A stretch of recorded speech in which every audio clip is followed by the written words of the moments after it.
Christopher Krebs was a Trump appointee, part of the Department of Homeland Security. Last week, he spoke out, saying the election was free, fair, and safe. The president, who continues to unsuccessfully challenge the results in court, fired Krebs tonight. President Trump tonight firing Christopher Krebs via tweet. Krebs was a Trump appointee and the director of the U.S. Cybersecurity and Infrastructure Security Agency, part of Homeland Security and tasked with protecting our elections. Krebs released a joint statement last week saying the 2020 election was the safest in American history and that there is no evidence of any voting system deleting or changing votes. Trump tweeted this false statement tonight, which was flagged by Twitter. The recent statement by Chris Krebs on the security of the 2020 election was highly inaccurate in that there were massive improprieties and fraud, including dead people voting, poll watchers not allowed into polling locations, glitches in the voting machines which changed votes from Trump to Biden, late voting, and many more. Therefore, effective immediately, Chris Krebs has been terminated as the director of Cybersecurity and Infrastructure Security Agency. Krebs responded with a tweet of his own.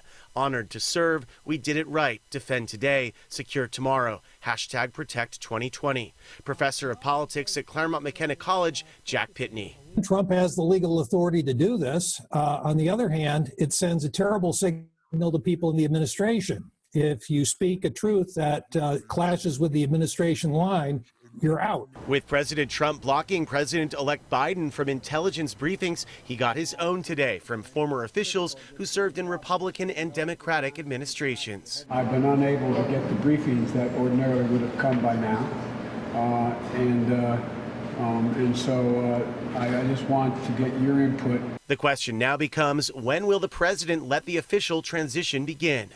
It definitely is a problem.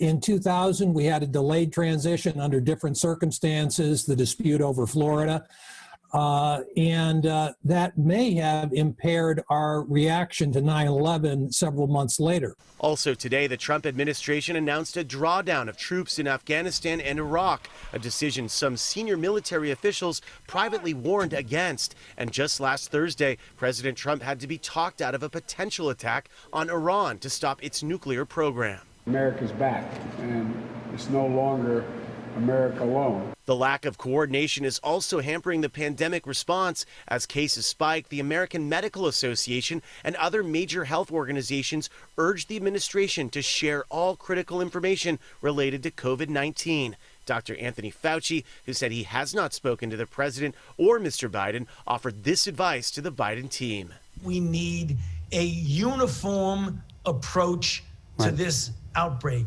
We need some fundamental public health measures that everyone should be adhering to, not a disjointed one state says one thing, the other state says another thing. Even as top Republicans have yet to acknowledge or speak with the president-elect. There's a way to deal with disputes. It's called the courts. There was a brief thaw on the Senate floor as Vice President-elect Kamala Harris got fist bumps from GOP colleagues returning to Capitol Hill for the first time since the election.